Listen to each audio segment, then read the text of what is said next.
Last video में हमने Rawls law और उसके कुछ न्यूमेरिकल्स डिस्कस किए थे और इस वीडियो में हमें colligative properties of non electrolyte solution discuss करने हैं। तो सबसे पहले हमें समझना होगा कि कॉलिगेटिव प्रॉपर्टी क्या होती है। The physical properties of solutions that depend only on the number of solute particles in solution and not on their nature are called colligative properties. तो यहाँ पे सबसे पहले इंपॉर्टेंट हमें समझना होगा कि कॉलिगेटिव प्रॉपर्टी है क्या। समझो हमने एक कंटेनर लिया, उसके अंदर सॉल्वेंट लिया, फिर उसमें हमने कुछ सोल्यूट्स ऐड किए। ठीक है, तो सोल्यूट ऐड किया हमने, तो अब क्या हो गया, ये एक सोल्यूशन बन चुका है। ठीक है, तो ये सोल्यूशन बना है जिसके अंदर सोल्यूट है और सॉल्वेंट है।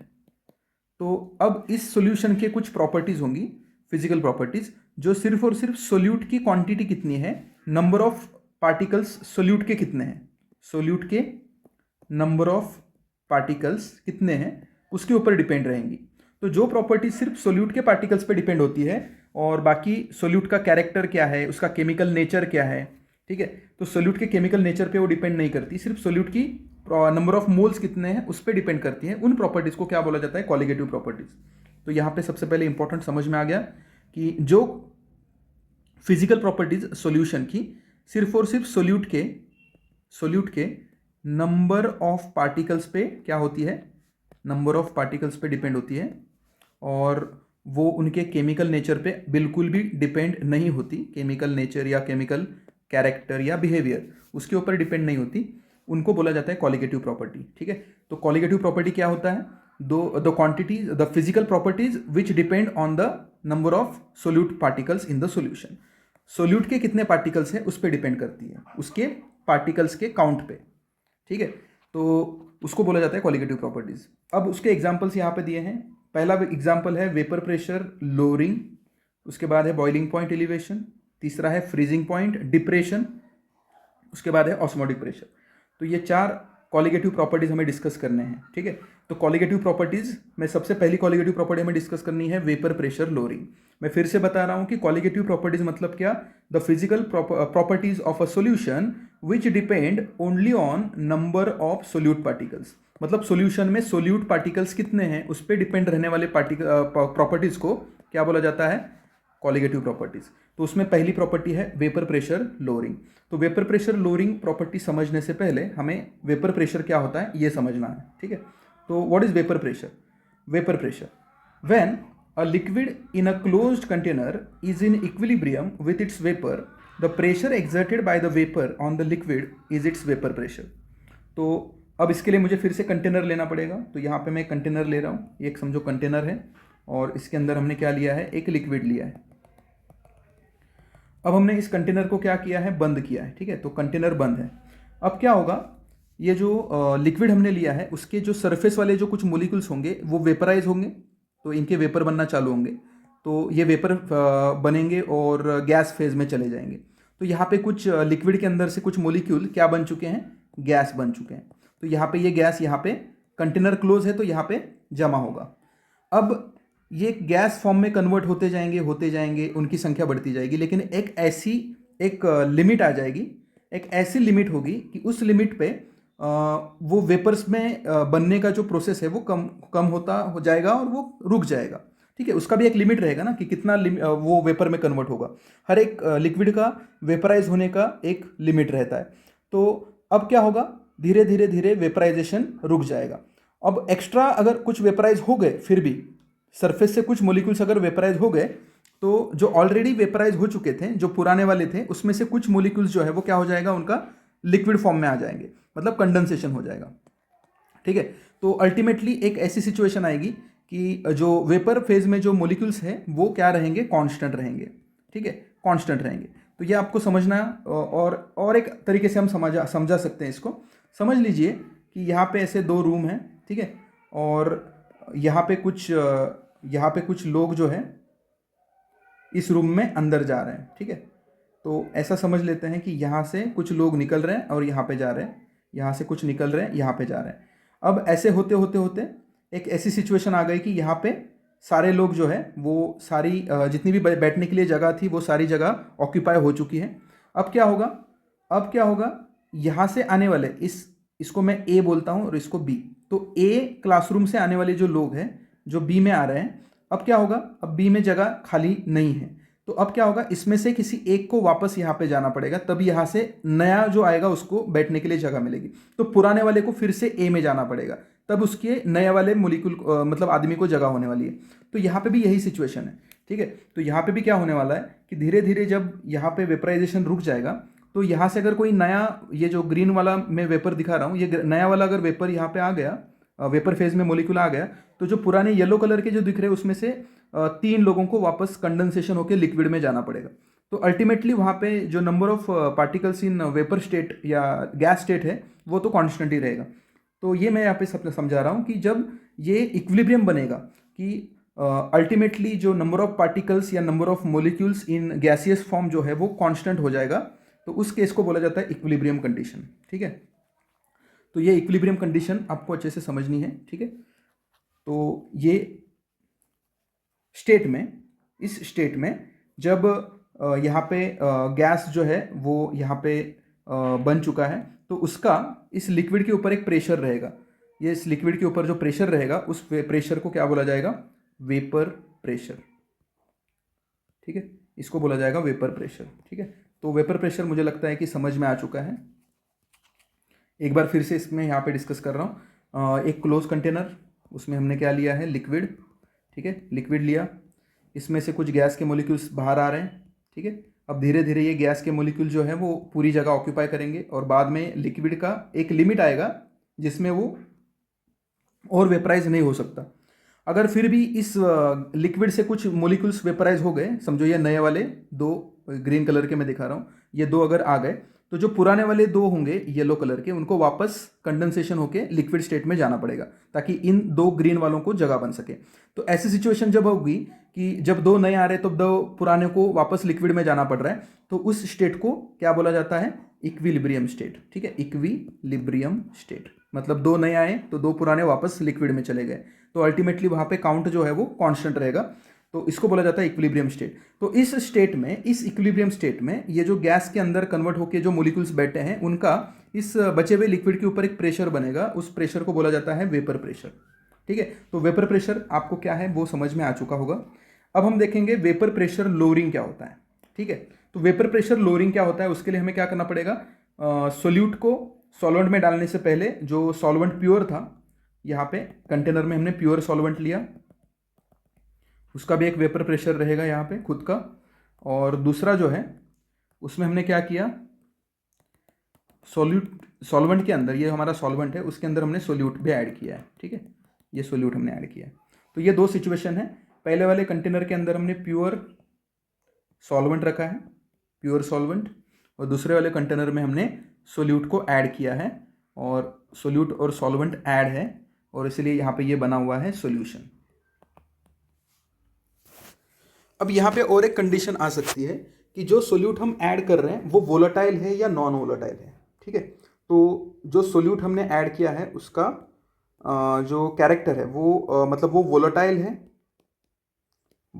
है या नॉन वोलेटाइल, इस पे डिपेंड करता है। तो यहाँ पे हम कंसीडर करते हैं कि जो सोल्यूट हमने ऐड किया वो नॉन वोलेटाइल है। क्या है, नॉन वोलेटाइल। अब नॉन वोलेटाइल का मतलब क्या होता है कि वो वेपराइज नहीं होता, ठीक है, वो वेपराइज नहीं होता। तो अब क्या होगा, आप यहाँ पे एक एग्जाम्पल से समझते हैं, ठीक है। एक समझ कंडीशन ले लो कि एक ट्रेन का डब्बा है, ट्रेन के डब्बे में बहुत सारी भीड़ है, बहुत सारे लोग यहाँ पे बैठे हैं, ठीक है, बहुत सारे लोग हैं, ठीक है, बहुत मतलब एकदम ठूस ठूस के पूरी गर्दी है इस ट्रेन के अंदर।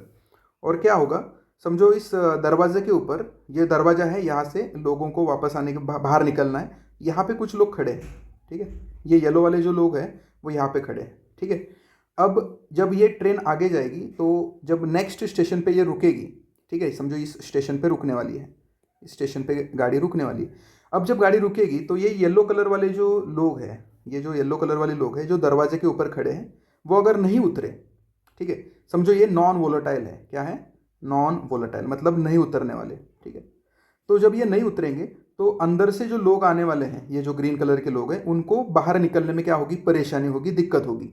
तो जितने लोग जब समझो एक ऐसी कंडीशन लेते हैं कि ऐसी ही एक ट्रेन है और इसमें ये सारे ग्रीन कलर के लोग हैं जो उतरने वाले हैं, और दरवाज़ा के सामने कोई खड़ा नहीं है, और ये ट्रेन जब स्टेशन पे रुकेगी तो ये ग्रीन कलर के सारे लोग जो है वो आराम से उतरेंगे और बाहर निकल पाएंगे।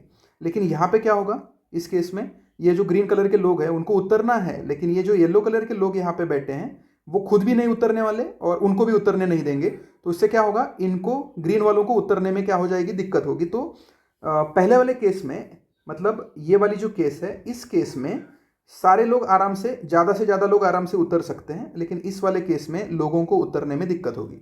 तो आपको पता लग चुका होगा कि अगर सॉल्यूशन के अंदर जो सॉल्यूट है वो अगर नॉन वोलेटाइल है, क्या है, नॉन वोलेटाइल, मतलब खुद भी उतरेगा नहीं और दूसरों को भी उतरने नहीं देगा।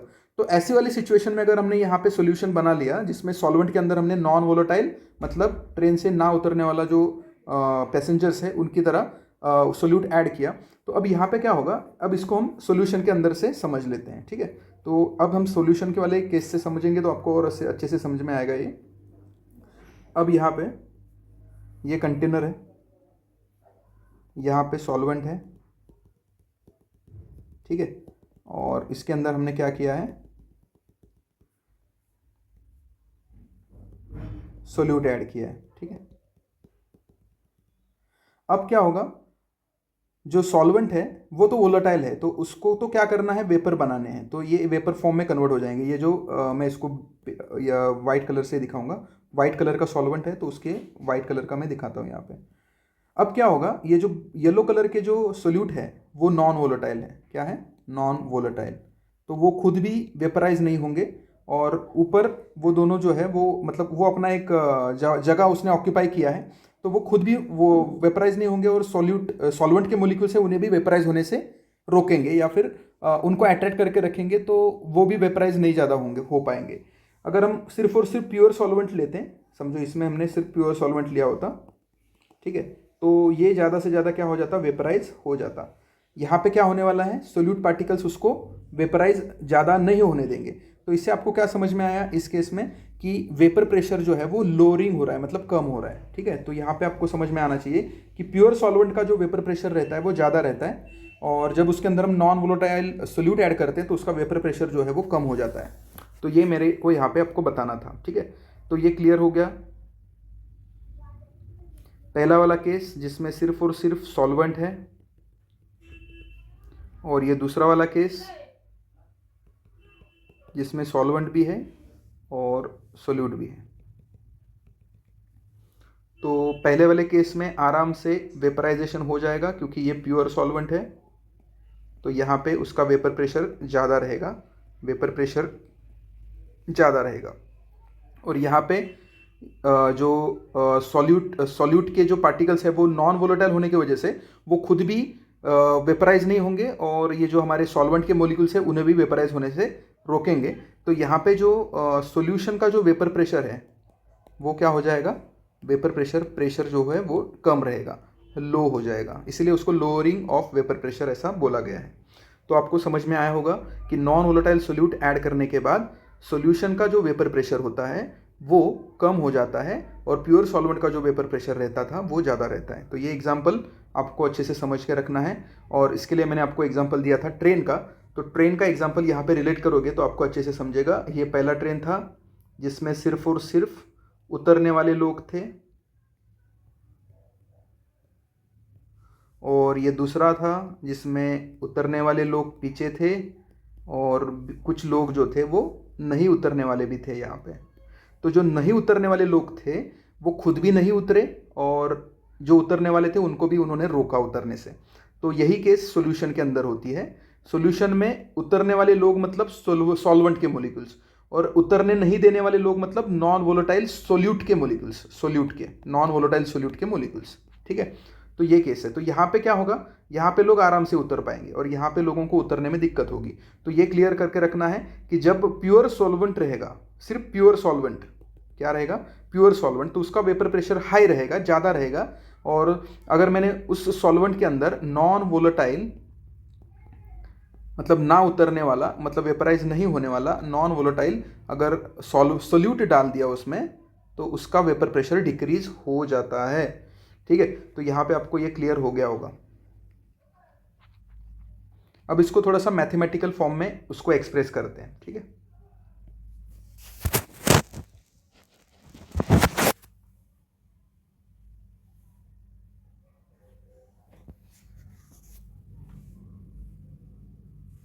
तो यहाँ पे हम कंसिडर करते हैं, कुछ नोटेशन लेंगे, ठीक है। तो यहाँ पे नोटेशन लिया, समझो P1 नॉट, हमें पता है, कल भी हमने देखा था इसको, ठीक है। तो प्योर सॉल्वेंट जो है उसका वेपर प्रेशर हमने P1 नॉट लेना है, P1 not vapour pressure of pure solvent. ये नोटेशन है, आप अपने हिसाब से उसको ले सकते हैं। तो यहाँ पे P1 नॉट अपना वेपर प्रेशर है प्योर सॉल्वेंट का, और P1 जो है वो समझो है वेपर प्रेशर ऑफ सॉल्यूशन।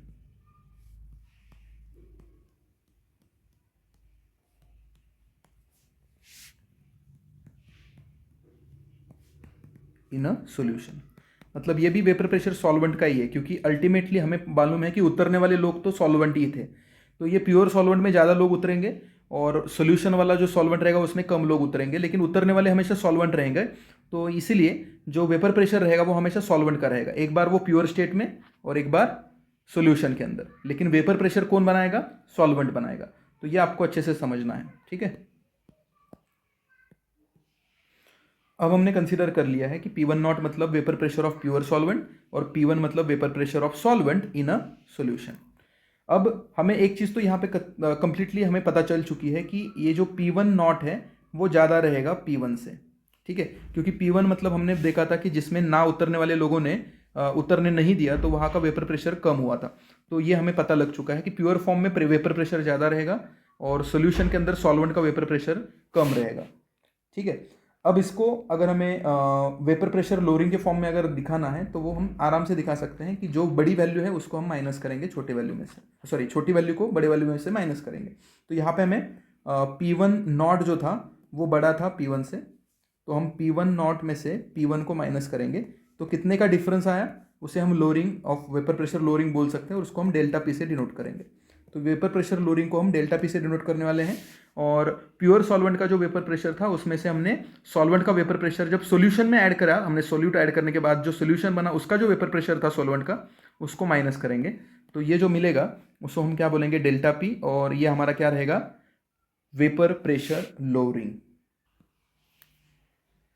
अब यहाँ पे एक क्वेश्चन है, why vapour pressure of a solvent is lowered by dissolving a non volatile solute in it.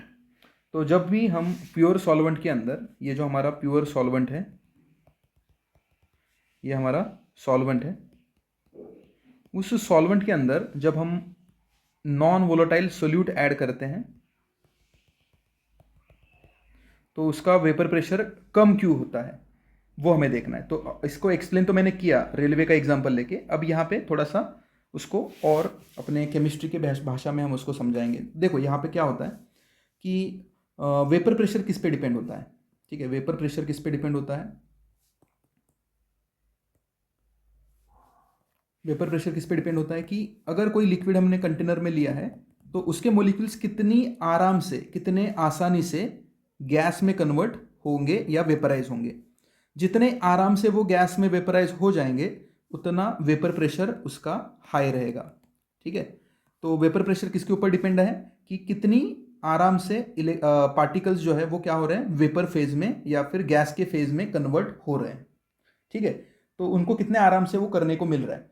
अब क्या होगा जब हम नॉन वोलेटाइल सोल्यूट उसमें ऐड करते हैं, ठीक है। नॉन वोलेटाइल जो खुद भी मैंने आपको बताया नॉन वोलेटाइल, तो नॉन वोलेटाइल सोल्यूट अगर हमने उसमें ऐड किया, जब हम इसमें ऐड किया हमने, तो नॉन वोलेटाइल सोल्यूट ऐड किया तो वो क्या होता है? वो वहाँ पे कुछ जगह ऑक्यूपाई कर लेता है, ठीक है। अब यहाँ पे दिक्कत क्या होगी कि जब वो प्योर सॉल्वेंट था तो वो आराम से वेपराइज हो रहा था, लेकिन अब उसके अंदर नॉन वोलेटाइल सोल्यूट ऐड होने की वजह से अब क्या हो गया, उसको उसने भी अपनी कुछ जगह वहाँ पे ऑक्यूपाई कर ली। और अब क्या होगा कि वो जो सरफेस है ऊपर वाला, वो ऊपर का जो टॉप का सरफेस है, वहाँ से जो सॉल्वेंट के मोलिक्यूल्स इजीली वेपराइज हो रहे थे वहाँ पे कुछ जगह पे अभी कौन आ चुका है? Non volatile solute. जैसे ट्रेन में रास्ते पे जो दरवाजा था उसके ऊपर कुछ लोग खड़े थे जो खुद भी नहीं उतरने वाले थे और उन्होंने जगह वहाँ पे पैक कर लिया था। तो यहाँ पे सोल्यूट भी बराबर वैसा ही काम करता है। वो क्या करता है, सरफेस के ऊपर का जो लेयर है वहाँ पे वो जमा हो जाता है और उसकी वजह से वहाँ पे वो आराम से सॉल्वेंट के मोलिक्यूल्स को वेपराइज होने को अलाउड नहीं करता, और उसकी वजह से जो सॉल्वेंट मोलिक्यूल्स है उन्हें ज़्यादा जगह नहीं मिलती बाहर निकलने की, और इसीलिए उनका वेपर प्रेशर कम हो जाता है, क्योंकि उनका वेपराइजेशन जो है वो आराम से नहीं हो पाता, और वेपराइजेशन नहीं होगा तो फिर वेपर प्रेशर भी नहीं बनेगा। तो ऐसा होता है वहाँ पे, और इसीलिए वेपर प्रेशर क्या हो जाता है, नॉन वोलेटाइल सोल्यूट ऐड करने की वजह से वेपर प्रेशर डिक्रीज हो जाता है। ठीक है, अब यहाँ पे हमें फिर से राउल्ट्स लॉ देखना है for the solution containing a non volatile solute. ठीक है, तो राउल्ट्स लॉ क्या बोलता है? ठीक है, the statement of Raoult's law for a solution containing a non volatile solute. The Raoult's law states that the vapor pressure of solvent over the solution is equal to the vapor pressure of pure solvent multiplied by its mole fraction in the solution. तो ये हमने कल भी discuss किया था। ठीक है, यहाँ पे इसको मैथमेटिकल फॉर्म में अगर लिखें तो क्या बोला है राउल्ट्स लॉ ने, कि जो वेपर प्रेशर सॉल्वेंट का सोल्यूशन के अंदर रहता है, मतलब P1 की वैल्यू, ये वैल्यू जो है वो इक्वल होती है उसका प्योर फॉर्म में। जब P1 नॉट हमने लिया था, जब सॉल्वेंट अकेला हमने लिया था तो उसका वेपर प्रेशर P1 नॉट था, उसको अगर हमने मोल फ्रैक्शन ऑफ जो है उसको अगर मल्टीप्लाइड किया उसको मोल फ्रैक्शन से, तो वो उसे मिल जाता है। तो उसको मोल फ्रैक्शन हमने कंसिडर किया था x1, वहाँ पे हमने पहले कल भी हमने इसको डिस्कस किया है। तो P1 is equal to x1 P1 not. तो यहाँ पे आपको समझ में आना चाहिए कि vapour pressure of a solvent over the solution is equal to the vapour pressure of pure solvent multiplied by its mole fraction in the solution. तो ये जो x1 है ये क्या है, मोल फ्रैक्शन है सॉल्वेंट का। ठीक है, ये सॉल्वेंट का मोल फ्रैक्शन है, याद रखो। कल हमने नोटेशन में क्या किया था, हमने P1 111 वाली केस जो थी वो सोल्यूट को दी थी। किसको दी थी? सोल्यूट को। तो ये आपको कंफ्यूजिंग लग सकता है, लेकिन कंफ्यूजन होने की कोई जरूरत नहीं है। अगर मैंने 1 वाला सोल्यूट को दिया तो 2 वाला मैं किसको रखूंगा? सॉल्वेंट के लिए। तो यहाँ पे मैं अगर यहाँ पे 2 लिख दूं तो कोई फर्क नहीं पड़ेगा। यहाँ पे P2 नॉट और यहाँ पे x2। ठीक है, तो ये सॉल्वेंट के लिए हो जाएगा। तो 1 और 2 के बीच में कंफ्यूजन नहीं चाहिए। अगर आपने 2 सॉल्वेंट को दिया है तो आप वैसे भी रख सकते हो, कोई प्रॉब्लम नहीं है। आपको नोटेशन बदल के लेने पड़ेंगे बस। P1 P2 में कोई भी प्रॉब्लम नहीं आना चाहिए। कल मैंने आपको सोल्यूट के लिए 1 लिया था और अब मैं आपको सॉल्वेंट के लिए 1 बोल रहा हूँ, तो ये आपको कंफ्यूजिंग अगर लगता होगा तो आप इसको 2 लेके कर सकते हो, कोई प्रॉब्लम नहीं है। तो P2 मेरा क्या है? सॉल्वेंट का सोल्यूशन के अंदर का वेपर प्रेशर। x2 क्या है? सॉल्वेंट का मोल फ्रैक्शन। और P2 नॉट क्या है? प्योर सॉल्वेंट अगर मैं लेता हूं तो उसका वेपर प्रेशर। ठीक है, अकेला प्योर सॉल्वेंट अगर लिया मैंने कंटेनर में तो उसका वेपर प्रेशर जो होगा उसको P2 नॉट बोला। तो ये 2 लेके करके लोगे तो भी चलेगा, कोई प्रॉब्लम नहीं है। 1 ही लेना पड़ेगा, 2 ही लेना पड़ेगा, ऐसा कोई कंपल्शन नहीं है। ठीक है, अब इसके बाद हमें देखना है relative lowering of vapour pressure.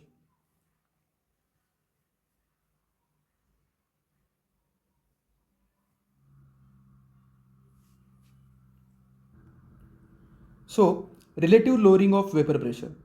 The ratio of vapor pressure lowering of solvent divided by the vapor pressure of pure solvent is called relative lowering of vapor pressure. तो यहाँ पे कुछ बड़ी बात नहीं है, हमें पता है कि हमें यहाँ पे एक रेशियो लेना है। ठीक है, तो डेफिनेशन जो है वो फॉर्मूले से भी हम बना सकते हैं। देखो, रेशियो किसका लेना है? Vapour pressure lowering of a solvent. ठीक है, तो vapour pressure lowering of solvent हमारा क्या था? डेल्टा पी था, है ना, डेल्टा पी। जो हमने क्या किया था, P1 नॉट में से P1 को माइनस करके लिया था। ठीक है, और मैंने आपको अभी अभी बोला है कि 1 की जगह पे आप 2 लोगे तो भी कोई फर्क नहीं पड़ने वाला। तो कंफ्यूजन मत करो, यहाँ पे 2 भी ले सकते हो सॉल्वेंट के लिए। ठीक है, 1 भी चलेगा, 2 भी चलेगा, आप अपने हिसाब से देख लो। तो यहाँ पे ये जो है वो हमारा क्या है? Vapour pressure lowering of a solvent, ये है डेल्टा पी। अब उसको किससे डिवाइड करना है? Divided by the vapour pressure of pure solvent. ठीक है, तो vapour pressure of pure solvent क्या था? P1 not. ठीक है, तो हम अगर डेल्टा पी को P1 नॉट से डिवाइड करेंगे तो इसको बोला जाता है relative lowering of vapour pressure. ठीक है, तो ये डेफिनेशन इस फॉर्मूले से, ये जो फॉर्मूला हमने यहाँ पे लिखा है उससे हमें पता लगती है। तो डेफिनेशन कैसे बोलेंगे? द रेशियो ऑफ, ये जो डिवाइडेड बाय का साइन बीच में डाला है, द रेशियो ऑफ, ये क्या है? लोअरिंग ऑफ वेपर प्रेशर, अब सॉल्वेंट का, divided by vapour pressure of a pure solvent. तो इनके रेशियो को क्या बोलते हैं? Relative lowering of vapour pressure. ठीक है, अब हमें दिखाना है कि ये जो relative lowering of vapour pressure है वो भी एक कॉलिगेटिव प्रॉपर्टी है। ठीक है, तो हमें दिखाना है कि रिलेटिव लोअरिंग, ये जो delta P upon P1 not, ये जो वैल्यू है ये क्या है? कॉलिगेटिव प्रॉपर्टी है। मतलब क्या कि ये प्रॉपर्टी सिर्फ और सिर्फ नंबर ऑफ सोल्यूट पार्टिकल्स पे डिपेंड होती है। किसके ऊपर? Number of solute particles. ये हमें प्रूव करना है। ठीक है, तो हम प्रूव करेंगे कि ये delta P upon P1 not है वो सिर्फ और सिर्फ नंबर ऑफ सोल्यूट पार्टिकल पे डिपेंड करेंगे, और जब ये नंबर ऑफ सोल्यूट पार्टिकल पे डिपेंड करेगी तो ये ऑटोमेटिकली क्या हो जाएगी? कॉलिगेटिव प्रॉपर्टी हो जाएगी। तो इसके लिए मुझे रॉल्स लॉ यूज़ करना पड़ेगा। तो रॉल्स लॉ ने अभी अभी हमें बताया है कि अगर मुझे वेपर प्रेशर चाहिए सॉल्वेंट का सॉल्यूशन के अंदर, जिसको मैं कन्फ्यूजन ना हो इसलिए P2 ले रहा हूँ, आप उसको P1 भी ले सकते थे। तो P2 को मैंने माना है, P2 कौन है मेरा? Vapour pressure of solvent in a solution के अंदर। ठीक है, जब हमने उसके अंदर सोल्यूट को ऐड किया है तब। और P2 नॉट जो है वो क्या है? Vapour pressure of pure solvent. अकेला जब सॉल्वेंट था तब का ये वेपर प्रेशर है उसका। ठीक है, प्योर सॉल्वेंट। अब रॉल्स लॉ ने क्या बोला था कि जब हम सॉल्यूशन के अंदर वेपर प्रेशर देखेंगे सॉल्वेंट का, वो P2 रहेगा, और उसका प्योर फॉर्म जो होता है उसको उसके मोल फ्रैक्शन से, मतलब X2 से जब मल्टीप्लाई किया जाता है तब क्या मिलता है हमें? उसका सॉल्यूशन वाला वेपर प्रेशर मिलता है। तो P2 is equal to X2 P2 not, यह हमें रॉल्स लॉ ने बताया। अब यहाँ पे हमें और एक कल हमने सीखा था कि X1 plus X2 is equal to 1 होता है। ठीक है, तो इसमें X1 क्या है? Number of moles of solute, मतलब sorry mole fraction of solute, और X2 क्या है? Mole fraction of solvent. ठीक है, ये मोल फ्रैक्शन है, MF mole fraction of solute solvent, और ये X1 क्या है? Mole fraction of solute. अब हमें इतना ही करना है, एक सिंपल चीज करेंगे हम लोग। यहाँ पे ये जो X2 दिख रहा है, इस X2 के जगह पे हम 1 माइनस X1 पुट करेंगे। ठीक है, 1 माइनस X1 पुट करेंगे। तो यहाँ पे अब क्या होगा? X2 के जगह पे देखो P2, ये हमारा सॉल्वेंट का वेपर प्रेशर है सॉल्यूशन के अंदर वाला। मैं बार बार बोल रहा हूँ, P2 is a vapour pressure of a solvent in a solution. और यहाँ पे हम क्या करेंगे? 1 माइनस X1 ऐड करेंगे, पुट करेंगे यहाँ पे, और P2 नॉट यहाँ पे है। अब P2 नॉट दोनों को मल्टीप्लाई होगा तो P2 नॉट 1 को मल्टीप्लाई होकर P2 नॉट आएगा, और यहाँ पे X1 इंटू P2 नॉट, और यहाँ पे P2 है। ठीक है, अब यहाँ पे अगर हम देखें तो P2 और ये P2 नॉट है, तो ये P2 नॉट यहाँ पे इधर आएगा तो क्या हो जाएगा? इधर लेके जाएंगे उसको, या फिर P2 को इधर लेके आओ, और ये माइनस X1 P2 नॉट है उसको इधर लेके जाएंगे, तो क्या होगा यहाँ पे? यहाँ पे X1 P2 not is equal to P2 minus P2 not minus P2।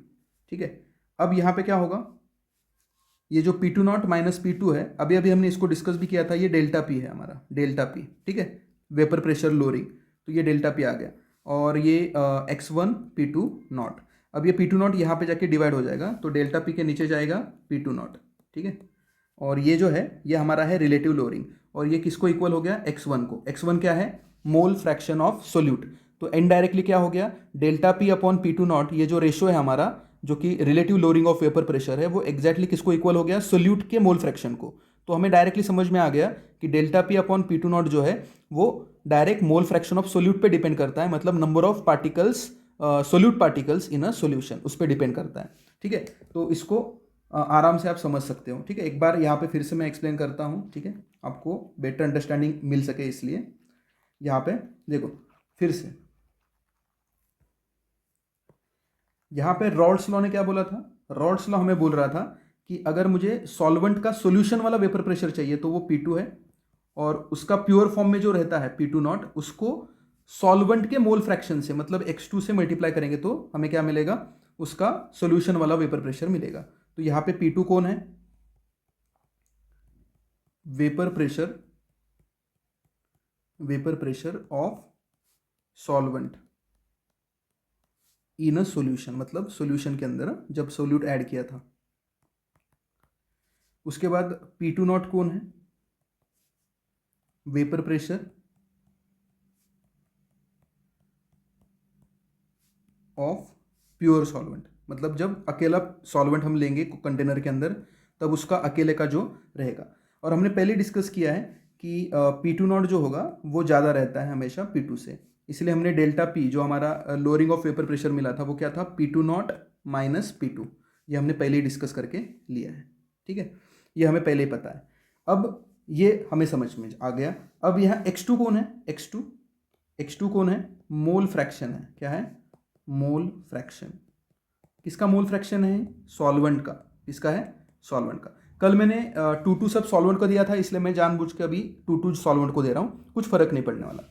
अब यहाँ पे मोल फ्रैक्शन किसका है, ये सॉल्वेंट का है, तो यहाँ तक आपको कोई प्रॉब्लम नहीं है, ठीक है। तो यहाँ पे अभी मैं क्या करूँगा, इसको इरेज कर रहा हूँ, ठीक है। तो आपको ये सबसे अच्छे से देखना होगा कि P2 कौन है, x2 कौन है और P2 नॉट कौन है, ठीक है। अब जो हमारा रॉल्स-लॉ ने इक्वेशन दिया है, ये वाला जो इक्वेशन दिया है, ठीक है, P2 is equal to x2 into P2 not. इसमें मुझे सिर्फ क्या करना है, x2 की वैल्यू जो है उसमें मुझे 1 माइनस x1 पुट करना है। कल हमने सीखा था कि ये इक्वेशन, क्योंकि x1 प्लस x2 जो है वो 1 है, तो x2 की वैल्यू क्या आएगी, 1 माइनस x1 आएगी। तो मुझे सिर्फ सिंपली इसको पुट करना है। तो अब मैं क्या करूँगा, जो इक्वेशन रॉल्स-लॉ ने दिया था उसके अंदर मैं x2 की जगह पे ये पुट करूँगा, ठीक है। तो अब मैं इरेज कर रहा हूँ सब कुछ, यस। अब यहाँ पे P2 is equal to 1 minus x1 और यहाँ पे P2 नॉट। अब P2 नॉट अंदर जाएगा तो 1 को मल्टीप्लाई हो जाएगा तो P2 नॉट ही रहेगा, और x1 को मल्टीप्लाई हो जाएगा तो x2 P2 नॉट, और ये P2। अब हम क्या करेंगे, ये जो P2 है उसको इधर शिफ्ट करेंगे तो ये उधर जाके माइनस हो जाएगा P2 नॉट में से, और ये जो माइनस x1 P2 नॉट है वो इधर आके प्लस हो जाएगा। तो उसको लेफ्ट साइड पे शिफ्ट किया, इसको लेफ्ट साइड पे शिफ्ट किया तो ये प्लस होगा, और इसको राइट साइड पे शिफ्ट किया तो ये माइनस होने वाला है। तो अब इक्वेशन क्या बनने वाला है, ये x1 P2 नॉट आ गया लेफ्ट साइड पे, प्लस बन गया, और P2 नॉट के बाजू में ये P2 जो है वो माइनस P2 हो गया। अब अभी हमने डिस्कस किया था कि P2 नॉट में से P2 माइनस करेंगे तो ये डेल्टा P बन जाता है, तो ये डेल्टा P बन गया। अब x1 P2 not is equal to delta P, ये बन चुका है। अब हम क्या करेंगे, ये जो P2 नॉट है उसको, ये मल्टीप्लाइड है इधर आके डिवाइड हो जाएगा, तो यहाँ पे कौन बचेगा, x1, और यहाँ पे डेल्टा P के नीचे कौन आ जाएगा, P2 नॉट। और यही हमारा क्या था, लोअरिंग ऑफ वेपर प्रेशर था। जब आप उसको वीडियो को थोड़ा पीछे जाके देखोगे तो यही था हमारा relative lowering of vapour pressure. और ये किसके ऊपर डिपेंड है अभी, x1 के ऊपर। और x1 कौन है, x1 है mole fraction of solute, mole fraction of solute, ये समझ लो अब। क्योंकि x2 हमारा सॉल्वेंट का मोल फ्रैक्शन था, तो हमें डायरेक्टली समझ में आ गया कि delta P upon P2 not जो है वो x1 पे डिपेंड करता है, x1 पे। और x1 क्या है, मोल फ्रैक्शन ऑफ सोल्यूट, मतलब कौन, Na upon Na plus Nb, ये हमारा x1 है।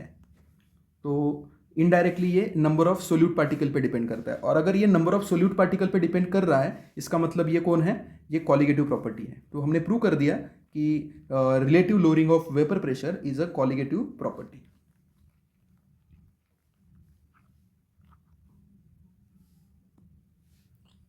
अब लगे हाथों यहाँ पे रॉल्स-लॉ ने जो इक्वेशन दिया था उस इक्वेशन को अगर हम ग्राफ के फॉर्म में अगर प्लॉट करें तो हमें क्या मिलेगा वो भी हम देख लेते हैं। समझ लो कि हमें इक्वेशन जो दिया था वो क्या दिया था, P2 is equal to x2 P2 not, ठीक है।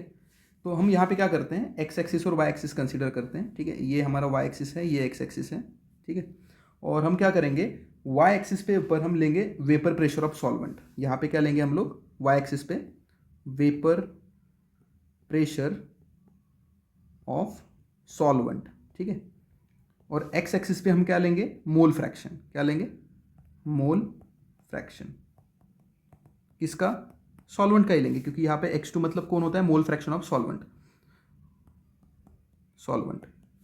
तो यहाँ पे ओरिजिन जब है वहाँ पे हमारा x2 जो है वो 0 है, ठीक है।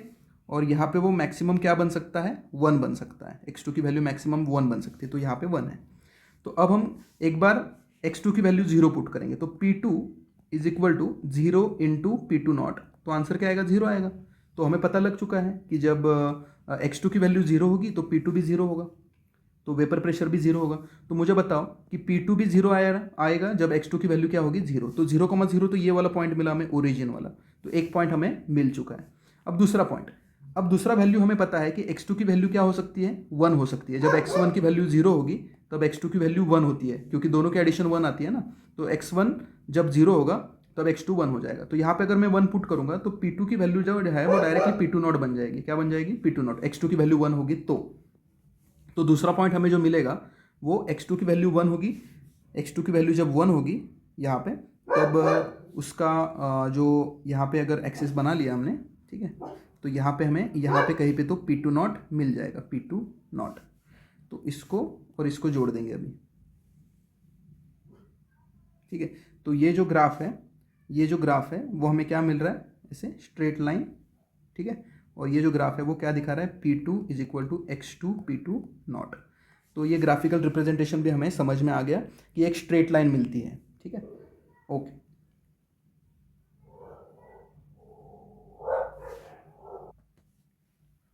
अब हमें यहाँ पे एक इम्पॉर्टेंट डेरिवेशन समझना है। We have to derive the relationship between relative lowering of vapour pressure and molar mass of solute, ठीक है।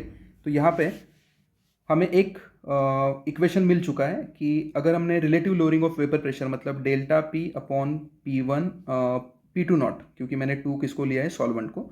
तो आपके बुक में सॉल्यूशन के लिए, सॉल्वेंट के लिए अगर 1 यूज़ किया है तो आप देखो 1 करो, और मैं 2 भी लगा सकता हूँ, कोई प्रॉब्लम नहीं है। मैंने 2 किसके लिए लिया है? सॉल्वेंट के लिए, ये याद रखो, ठीक है।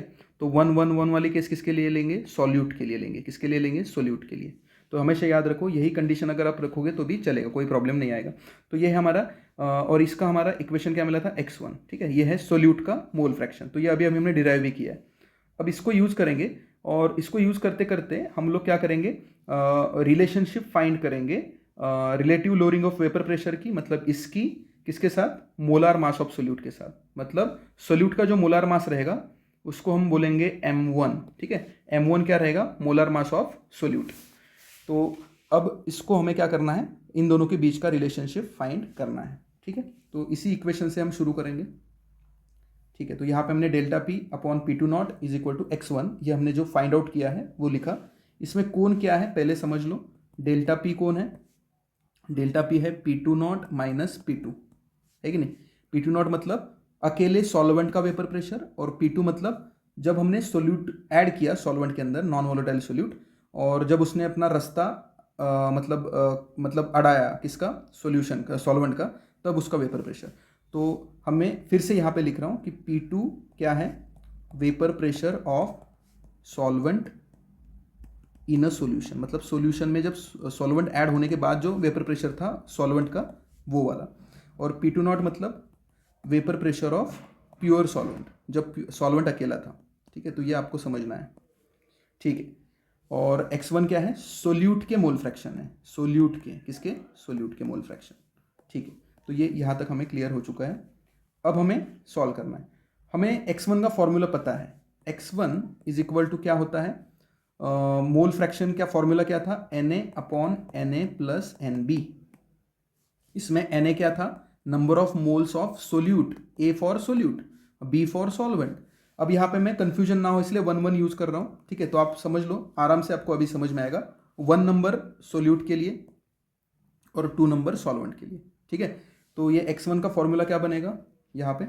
x1 इज इक्वल टू, देखो ये सोल्यूट का मोल फ्रैक्शन है, तो ऊपर हम नंबर ऑफ मोल्स सोल्यूट का रखेंगे और नीचे सोल्यूट और सॉल्वेंट दोनों के नंबर ऑफ मोल को ऐड करेंगे।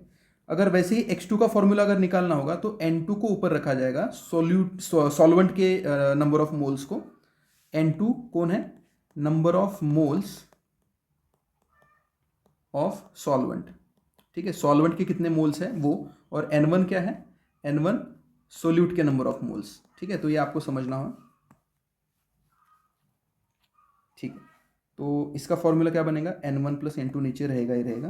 तो ये है x2 का फॉर्मूला, मतलब मोल फ्रैक्शन ऑफ सॉल्वेंट, और ये है मोल फ्रैक्शन ऑफ सोल्यूट, ठीक है, ठीक। तो x1 का फॉर्मूला जो बनेगा वो यहाँ पे पुट करेंगे। तो x1 क्या है हमारा? n1 upon n1 plus n2। तो मैंने इसको पुट किया तो delta p upon P2 not जो है वो क्या बन गया? n1 upon n1 plus n2, ठीक है, ओके। अब इसमें n1 मतलब number of moles of solute and n2 मतलब number of moles of solvent, ये आपको समझना है। अब हम समझते हैं कि जो सॉल्यूशन हमने बनाया था उसमें मैं सबसे पहले सॉल्वेंट लूँगा। सॉल्वेंट हमारा समझो ये जो वाइट कलर का है ये हमारा सॉल्वेंट है, ठीक है। और उसमें हम सोल्यूट ऐड करेंगे, ये देखो ये सोल्यूट है। अब येलो कलर बहुत कम दिख रहा है हमें, तो इससे हमें क्या पता चलता है कि जो हमारा सॉल्वेंट है, सॉल्वेंट वो ज़्यादा क्वांटिटी में हमने लिया है, सॉल्वेंट की क्वांटिटी ज़्यादा है। जब सॉल्वेंट बहुत ज़्यादा रहेगा और सोल्यूट बहुत ही कम रहेगा, सॉल्वेंट बहुत ज़्यादा रहेगा और सोल्यूट बहुत ही कम रहेगा, तब जो सोल्यूशन बनेगा, ये जो सोल्यूशन बनेगा वो क्या बनेगा, डाइल्यूट बनेगा। क्या बनेगा, डाइल्यूट। आपको पता है ना कि सॉल्वेंट ज़्यादा रहेगा। फॉर एग्जांपल अगर पानी बहुत ज़्यादा है और उसमें शुगर बहुत ही कम डाली, मैंने 1 चम्मच शुगर डाला और 1000 लीटर पानी लिया, तो मेरे को पता भी नहीं चलेगा कि उसके अंदर शुगर है, ठीक है। तो हमें पता है कॉन्सेंट्रेटेड सॉल्यूशन, डाइल्यूट सॉल्यूशन, है ना। तो जिसमें सोल्यूट कम रहता है और सॉल्वेंट बहुत ज़्यादा रहता है उसे हम डाइल्यूट सॉल्यूशन बोलते हैं। तो अगर ये डाइल्यूट सॉल्यूशन रहेगा तो कॉमन सेंस की बात है कि ये जो N1 है वो बहुत ही कम रहेगा N2 से। क्यों? क्योंकि N1 मतलब number of moles of solute. तो सोल्यूट के मोल्स तो बहुत कम रहेंगे क्योंकि सोल्यूट हमने बहुत ही कम डाला है इसमें, और N2 बहुत ज़्यादा है, तो N1 N2 से बहुत ही कम रहेगा। अब N1 इतना कम रहेगा तो हम उसको निगलेक्ट भी कर सकते हैं, ठीक है। तो मुझे पता है, इसका एग्जांपल मैंने आपको पहले भी दिया होगा कि समझो ये समुंदर है, ठीक है, समुंदर है, और उसके अंदर मैंने मेरे घर से एक मग लेके पानी इसके अंदर डाला, तो समुंदर को कुछ फ़र्क नहीं पड़ेगा। तो वैसे ही N1 प्लस N2, इसमें N2 इतना ज़्यादा है कि N1 का उसके ऊपर कोई फ़र्क नहीं पड़ने वाला, तो इसको हम अप्रॉक्सीमेटली N2 मान सकते हैं। क्या मान सकते हैं? N2, क्योंकि N2 की वैल्यू बहुत ज़्यादा है। Number of moles of solvent is very very much more than N1। तो यहाँ पे N1 के एडिशन से उसके वैल्यू पे उतना कुछ खास फर्क नहीं पड़ेगा, तो ये आपको समझना होगा। तो यहाँ पे dilute solution, for dilute solution N1 मतलब सोल्यूट की कंडीशन बहुत ही कम रहेगा, वो किससे, N2 से। तो इसलिए N1 प्लस N2 को हम अप्रोक्सीमेटली N2 मान सकते हैं, ठीक है। तो यहाँ पे अगर मैंने N1 प्लस N2 को अप्रोक्सीमेटली N2 मान लिया तो यहाँ पे कंडीशन क्या बनेगी, delta P upon P2 not is equal to N1 upon N1 plus N2 को मैं अप्रोक्सीमेटली क्या मानूंगा, N2। तो यहाँ पे N2 आ जाएगा, ठीक है। तो यहाँ पे अभी कंडीशन बन चुकी है कि delta P upon P2 not is equal to N1 upon N2। अब हमें पता है नंबर ऑफ मोल्स का फॉर्मूला होता है कि मास in gram upon molecular mass या मोलार मास, ठीक है। यहाँ पे मोलार मास लिखता हूँ मैं,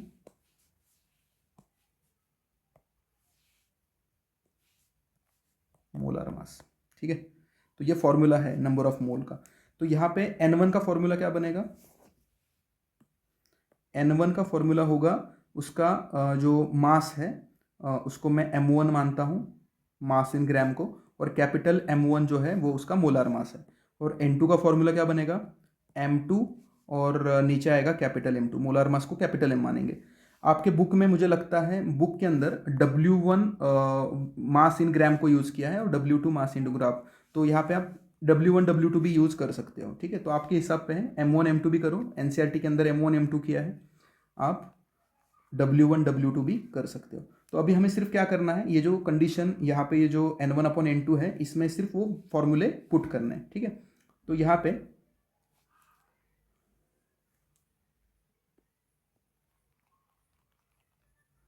पे N1 की जगह पे मैं क्या पुट करूँगा, W1 अपॉन M1, लेकिन 1 मतलब सोल्यूट याद रखो। और N2 की जगह पे क्या पुट करूँगा, W2 अपॉन M2, ठीक है। तो इसको पुट करेंगे अभी। तो अब क्या होगा, N1 और N2 की जगह पे, यहाँ पे N1 की जगह पे आएगा W1 अपॉन M1, और नीचे क्या आएगा, W2 अपॉन M2। अब क्या होने वाला है आपको पता है कि नीचे वाला फ्रैक्शन ऊपर आके उल्टा हो जाएगा, ठीक है। तो नीचे वाला फ्रैक्शन ऊपर आके उल्टा होगा, तो W1 अपॉन M1 तो पहले ही है, नीचे वाला फ्रैक्शन M2 ऊपर हो जाएगा और W2 नीचे हो जाएगा। तो अब यहाँ पे फॉर्मूला क्या बनेगा,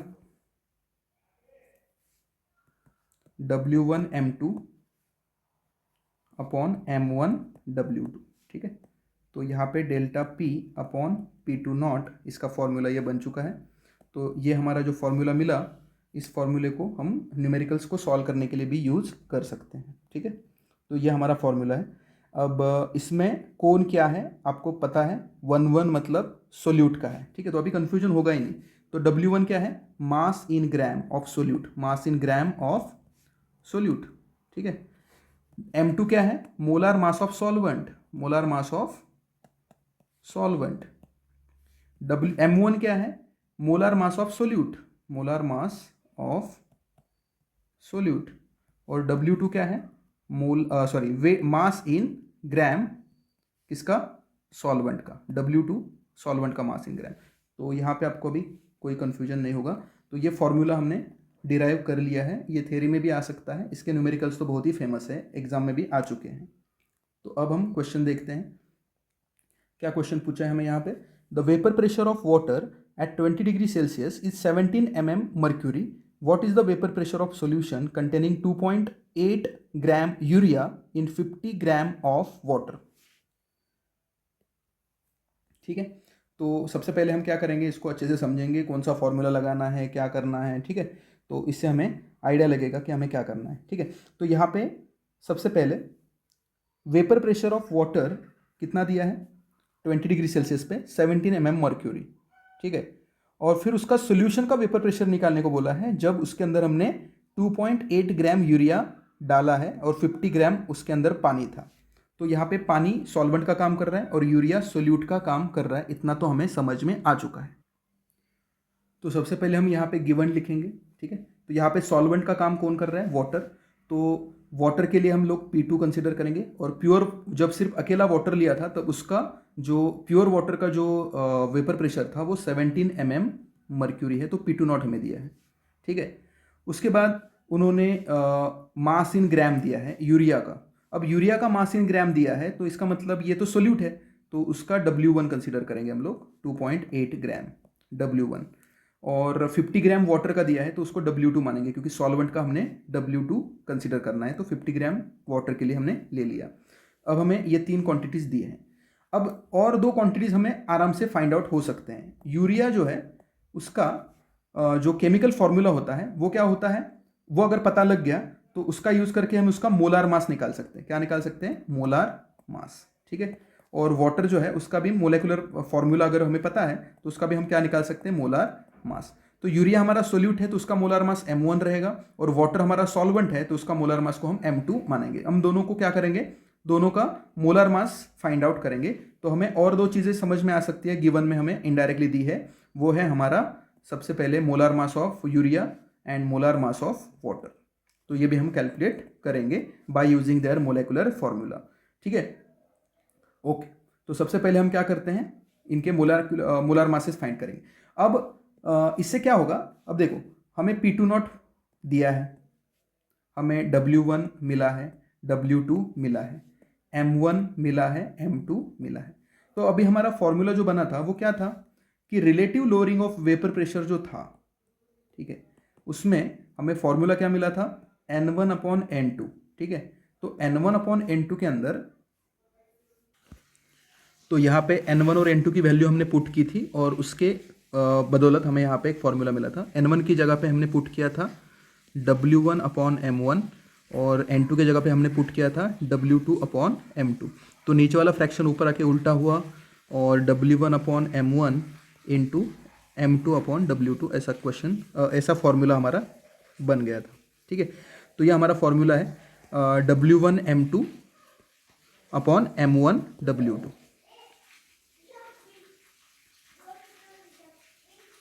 ठीक है। तो ये फॉर्मूला हम यूज़ करेंगे यहाँ पे।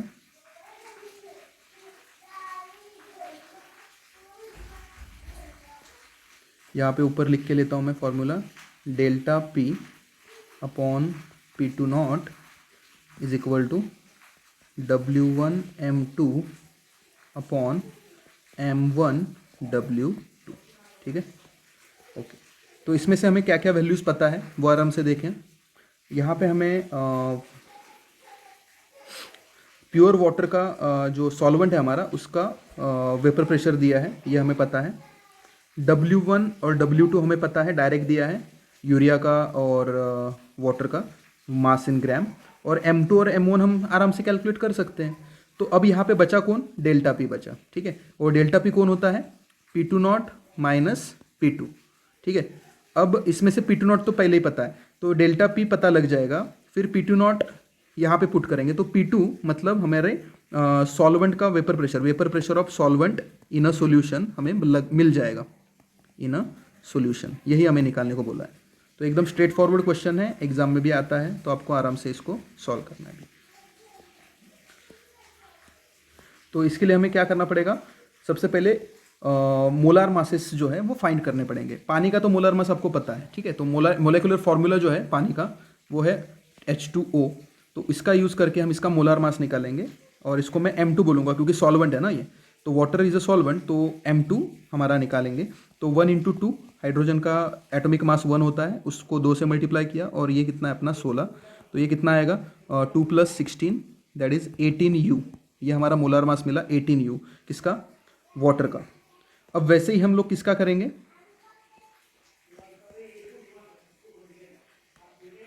वैसे ही हम लोग यूरिया का फाइंड करेंगे, ठीक है। अब यूरिया का जो फॉर्मूला होता है वो क्या होता है,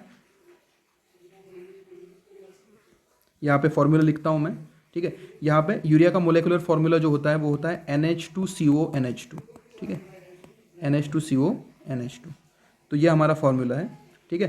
तो अब ये जो C डबल बॉन्ड O और यहाँ पे NH2, यहाँ पे भी NH2, तो ये हमारा फॉर्मूला है, ठीक है, यूरिया का। तो इसको यूज़ करेंगे और इसका फाइंड करेंगे मोलेकुलर फॉर्मूला, मोलेकुलर मास। तो हमें पता है कि यहाँ पे नाइट्रोजन जो है उसका एटॉमिक मास कितना होता है 14, कार्बन का एटॉमिक मास होता है 12, हाइड्रोजन का एटॉमिक मास होता है 1, ऑक्सीजन का एटॉमिक मास होता है 16। तो यही इतने ही हैं, तो यहाँ पे हम इसको फाइंड करेंगे अभी, ठीक है। तो अब मोलर मास यूरिया का निकालना है, मतलब हमारे सोल्यूट का निकालना है, तो M1 निकालना है। तो यहाँ पे M1 की वैल्यू कैसे निकलेगी, M1 इज इक्वल टू, यहाँ पे 14 × 2 करेंगे क्योंकि यहाँ पे नाइट्रोजन के 2 एटम्स हैं, हाइड्रोजन को 4 से, क्योंकि हाइड्रोजन H2 2 बार है तो 4 × 1, और कार्बन एक ही है तो 12 × 1 ही रहेगा वो, और ऑक्सीजन भी एक है तो 16 × 1। तो इसको सॉल्व करेंगे तो 14 × 2 = 28, 4 × 1 = 4, 12 और यहाँ पे 16, इन सबको ऐड करेंगे तो यहाँ पे हमें क्या आंसर मिल रहा है इसका, 12 और ये जो 12 और 28 है वो ऐड होके 40 हो जाएंगे, और ये 16 और 4 ऐड होके 20 हो जाएंगे, तो ये आ जाएगा 60, ठीक है। तो ये 60 आ गया, तो ये हमें M1 की वैल्यू मिली 60U, या फिर उसको ग्राम पर मोल भी हम बोल सकते हैं, ठीक है, ग्राम पर मोल। तो M1 का वैल्यू भी हमें मिल चुका है। तो यहाँ पे M1 M2 हमने फाइंड आउट कर लिए हैं, ठीक है। तो आपको एकदम अच्छे से गिवन वगैरह लिख के आपको पता है कैसे लिखना है, और उसका यूज़ करके हम सब सॉल्व करेंगे इसको, ठीक है। तो अब हमें फॉर्मूला लिखना है, delta P/P2 is equal to, ऊपर W1 M2 upon M1 W2, ये हमारा फॉर्मूला है, ठीक है। तो यहाँ पे हम क्या करेंगे अभी, जो सोल्यूट है हमारा, ठीक है, उसका वैल्यू पुट करेंगे, 2.8 ग्राम हमें दिया था और वो ग्राम में ही चाहिए हमें। M2 जो कि सॉल्वेंट वाटर था उसका 18 ग्राम पर मोल हमें मोलार मास मिला था, उसको पुट करेंगे यहाँ पे। उसके बाद जो M1 था, ठीक है, वो यहाँ पे पुट करेंगे, मोलार मास जो कि 60 ग्राम पर मोल आया था, और जो पानी है उसका W2 मतलब सॉल्वेंट का मास जो ग्राम में दिया था वो 50 दिया था, तो यहाँ पे हमने पुट किया, एकदम स्ट्रेट फॉरवर्ड है। डेल्टा पी के नीचे जो P2 है वहाँ पे हम P2 की वैल्यू पुट करेंगे, जो कि हमें 17 mm मर्क्यूरी दी थी उन्होंने, तो 17 यहाँ पे पुट करेंगे। तो अब यहाँ पे हम क्या करेंगे, जो भी वैल्यूज़ दिए हैं उनको सिंप्लीफाई करेंगे, और उसके बाद फिर हमारा आंसर जो है वो डेल्टा पी हमें फाइंड करेंगे उसको। तो यहाँ पे 2.8 × 18, ये इधर 17 डिवाइडेड है, इधर आके 17 मल्टीप्लाई हो जाएगा, और नीचे जो है वो 60 और × 50, उसको मैं 3000 लिख सकता हूँ, ठीक है। तो अब हम 3000 को भी क्या लिखेंगे, 3 × 10⁻³ लिखेंगे, और यहाँ पे 2.8 × 18 × 17। अब हम इस 3 से डिवाइड करेंगे तो यहाँ पे 3 × 1 = 3, 3 × 6 = 18, तो यहाँ पे आंसर क्या आएगा, 2.8 × 6 × 17, और नीचे जो है वो 10⁻³ है, वो ऊपर आके 10⁻³ बन जाएगा। तो ये हमें क्या मिलेगा, डेल्टा पी। ठीक है, तो इसको सॉल्व करेंगे तो हमें आंसर मिलेगा। यहाँ पे कुछ लॉग बुक वगैरह लगाने की ज़रूरत नहीं है, हम डायरेक्ट आंसर कर सकते हैं इसको फाइंड आउट। तो यहाँ पे 28 × 6 करेंगे तो यहाँ पे 168 आएगा आंसर, और एक डिजिट छोड़ के पॉइंट आएगा, मल्टीप्लाई बाय 17, और बाद में फिर हम 10⁻³ इसको एडजस्ट करेंगे डेसिमल पॉइंट को लेफ्ट साइड पे शिफ्ट करके। यहाँ पे 168 × 17, तो यहाँ पे इसको सॉल्व करेंगे और उसके बाद फिर जो भी आंसर आएगा उसको हम क्या करेंगे, यहाँ पे 10⁻³ से एडजस्ट करवाएंगे। ठीक है, तो यहाँ पे इनको मल्टीप्लाई करने के बाद जो आंसर आएगा वो आपको मिलने वाला है यहाँ पे 168 × 17, तो 7 8 56, यहाँ पे आ गया 5, 7 6 42, 42 में 5 ऐड किया तो 47, यहाँ पे आ गया 7, यहाँ पे 4, फिर उसके बाद 7 1 7 और 11, फिर यहाँ पे 0, यहाँ पे 8 6 1, तो इसको ऐड करेंगे तो आएगा 6, यहाँ पे 5, यहाँ पे 1, 7 और 1 8 और 2, तो 2 8 5 6। ठीक है, तो ये आंसर आ गया। तो 2856 हमारा आंसर है, 2856 को यहाँ पे यूज़ करेंगे। ठीक है, तो अभी पॉइंट्स वगैरह शिफ्ट करके उसको लिखेंगे। तो ये जो आंसर है इसको यहाँ पे 2856 और एक डिजिट छोड़ के पॉइंट है इंटू 10⁻³ तो ये 10⁻³ का मतलब ये जो डेसिमल पॉइंट है वो इधर 3 डिजिट छोड़ के इधर आएगा, तो आंसर जो होगा इसका वो आ जाएगा 0.2856। ठीक है, तो ये हमें आंसर मिला डेल्टा पी का। ठीक है, तो डेल्टा पी का आंसर हमें मिल चुका है। अब डेल्टा पी का फॉर्मूला क्या होता है ये हमें पता है। ठीक है, तो डेल्टा पी का आंसर मिल चुका है, उसी को यूज़ करेंगे अभी। Delta P is equal to P2 minus P2, ये हमारा फॉर्मूला है। तो यहाँ पे P2 minus P2 is equal to answer जो मिला 0.2856, ये पुट किया यहाँ पे। अब हम माइनस P2 को इधर शिफ्ट करेंगे और 0.2856 जो है उसको लेफ्ट साइड पे शिफ्ट करेंगे। ठीक है, क्योंकि हमें P2 की वैल्यू पता है। ठीक है, तो P2 की वैल्यू यहाँ पे पुट करते हैं।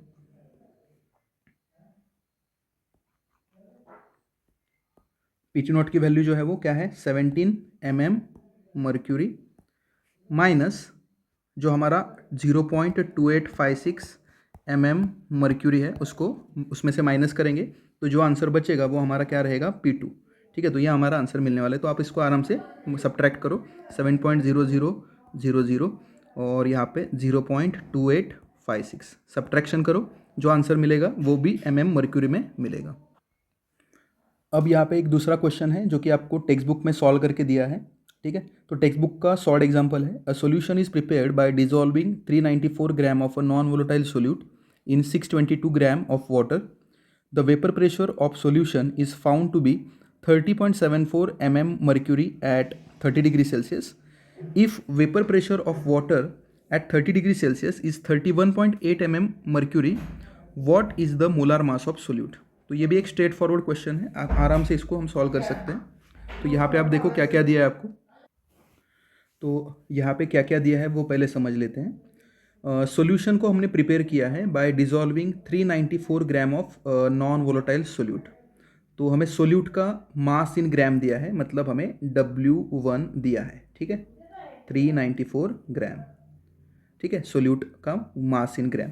उसके बाद हमने उसको किसके अंदर ऐड किया है, वाटर के अंदर। तो वाटर हमारा सॉल्वेंट है, तो उसका जो ग्राम में दिया है वो है W2। ठीक है, तो ये हमारा W2 है।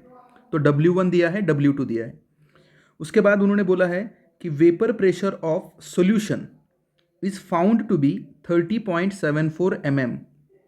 तो ये वेपर प्रेशर किसका है, सोल्यूशन का है। तो सोल्यूशन का जो वेपर प्रेशर है सोल्यूट की वजह से उसे हम P2 मानते हैं, तो ये P2 दिया है। क्या दिया है, P2। और वेपर प्रेशर ऑफ वाटर मतलब सॉल्वेंट प्योर फॉर्म में जब वाटर रहेगा तो उस टाइम पे उसका जो वेपर प्रेशर है वो कितना है, 31.8 mm मर्क्यूरी। और ये ज़्यादा रहेगा, 31.8 ज़्यादा है 30.74 से। क्यों, क्योंकि हमें पता है कि प्योर जो सॉल्वेंट होता है उसका वेपर प्रेशर ज़्यादा रहता है सोल्यूशन वाले से। तो यहाँ पे हमें क्या क्या दिया है, यहाँ पे हम डायरेक्ट भी इसको यहाँ पे लिख सकते हैं। देखो हमें W1 दिया है, मतलब सोल्यूट का मास इन ग्राम, W2 सॉल्वेंट का मास इन ग्राम, उसके बाद P2 मतलब सोल्यूशन का वेपर प्रेशर, और उसके बाद P2 जो कि प्योर सॉल्वेंट का वेपर प्रेशर। तो ये सारी चीज़ें हमें दी है। हमें क्या नहीं दिया, हमें M1 नहीं दिया क्योंकि सॉल्यूट जो है वो कौन है वो नहीं पता, तो हमें ये फाइंड करना है। M2 भी नहीं दिया है लेकिन हम उसको फाइंड कर सकते हैं, क्यों? क्योंकि हमें सॉल्वेंट कौन है वो पता है, H2O वाटर है, तो इसका मोलर मास 18 होता है ग्राम पर मोल, तो ये हमें पता है, तो इसको हम डायरेक्ट यूज़ करेंगे H2O का मोलर मास। तो M2 तो हमें 18 दिया है, ठीक है, मतलब इनडायरेक्टली दिया है, हम इसे कैलकुलेट करके निकालेंगे और उसके बाद यूज़ करेंगे। तो हमें W1 पता है, W2 पता है, P2 पता है, P2 नॉट पता है, M2 पता है, सिर्फ M1 की वैल्यू हमें नहीं पता। तो इसका स्ट्रेट फॉरवर्ड क्वेश्चन ये भी है। तो यहाँ पे जैसे हमने इसको सॉल्व किया, कौन सा फॉर्मूला था हमारा, delta P upon P2 not is equal to W1 M2 upon M1 W2, ठीक है।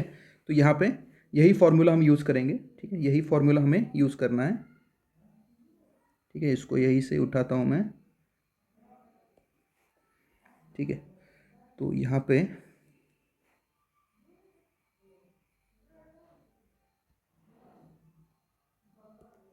ठीक है, तो ये फॉर्मूला यहाँ पे आ गया है, इसको इरेज करते हैं।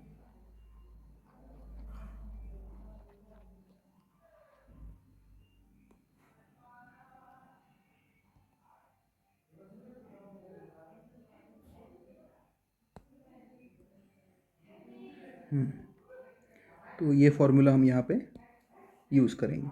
तो अब यहाँ पे हमें डेल्टा पी का मतलब पता है कि P2 नॉट माइनस P2, ठीक है। तो ये वैल्यू तो हमें पता है, ठीक है। तो यहाँ पे हमने P2 नॉट मतलब वाटर का जो प्योर वाटर का था उसको हमें यूज़ करना है, वो कितना था 31.8 mm। तो इसको हम सॉल्व कर सकते हैं, ये डेल्टा पी हम निकाल सकते हैं, delta P is equal to ये होता है। तो डेल्टा पी में हम 31 पॉइंट कितना है 31.8 माइनस सॉल्यूशन का कितना था 30.74 mm, 30.74 mm। तो इनका सब्ट्रैक्शन करो तो ये जो भी मिलेगा वो डेल्टा पी होगा, ठीक है। तो आपको समझ में आ गया। अब यहाँ पे W1 और W2 की वैल्यूज़ दी हैं, तो अब हम ऊपर हमने पुट किया 31.8 माइनस 30.74, तो यहाँ पे ज़ीरो लेते हैं, तो इसको सब्ट्रैक्ट करेंगे तो यहाँ पे 10 में से 4 गए, 6 बचे, यहाँ पे 0 बचा पॉइंट, यहाँ पे 1 और 0, तो यहाँ पे 1.06 ये हमारा आंसर है। तो ये 1.06 ये जो डेल्टा पी की वैल्यू है वो भी मर्क्यूरी के अंदर ही आ जाएगी। तो ये डेल्टा पी का वैल्यू मिल चुका है 1.06 मर्क्यूरी, ठीक है। तो डेल्टा पी भी हमें मिल चुका है। तो यहाँ पे हम क्या करेंगे, डेल्टा पी के जगह पे 1.06 डालेंगे। P2 नॉट जो था वो 31.8 था क्योंकि वो प्योर वाटर के लिए है, प्योर सॉल्वेंट। W1 हमारा सोल्यूट का मास इन ग्राम, जो कि हमें कितना दिया था यहाँ पे 394 ग्राम, देखो यहाँ पे हमें दिया है 394 ग्राम, और सॉल्यूट जो है उसको डिजोल्व किया है वाटर के अंदर, वो है 622। तो 394 और 622, तो यहाँ पे 394 और M2 18 है हमारा सॉल्वेंट का वाटर का मोलार मास, और ये कितना है 622 W2 की वैल्यू, इस W2 की वैल्यू मैंने पुट की है यहाँ पे, और M1 हमें नहीं पता है ना, मोलार मास ऑफ सोल्यूट नहीं पता, तो इसको फाइंड करना है।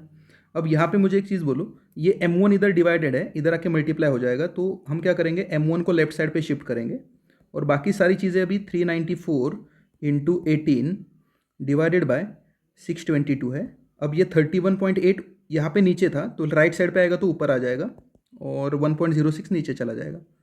अब इसको लॉग बुक से सॉल्व करना है, बस इतना ही है, ठीक है। तो इसको लॉग बुक लगा के हम इसको सॉल्व करेंगे, तो कैसे आएगा आपको पता है, ठीक है। ऊपर वाले 3 मल्टीप्लाई करके ले लो, तो तीनों के लॉग को ऐड करना पड़ेगा, और इन दोनों के लॉग को ऐड करो पहले, मतलब यहाँ पे क्या होने वाला है, log 394 plus log 18 plus log 31.8, इन तीनों का लॉग ऐड करो।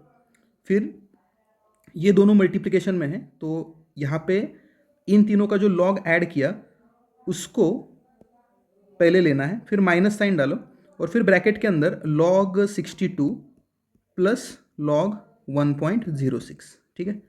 ये आपको समझना होगा क्योंकि ये दोनों भी मल्टीप्लाइड है ना, तो इनको अपना खुद का एक ब्रैकेट दे दो, दोनों को ब्रैकेट के अंदर ऐड करो, ठीक है। और दोनों का लॉग जो भी ऐड होगा उसको फिर इन ऊपर वाले तीनों के लॉग के एडिशन के अंदर से माइनस करना है। फिर ये जो भी आंसर आएगा उसका एंटीलॉग निकालना है, जो भी आंसर आएगा उसका एंटीलॉग निकालो, जो भी आंसर आएगा वो M1 की वैल्यू दे देगा हमें, ठीक है। तो ये हमें मिल जाएगी, ठीक है।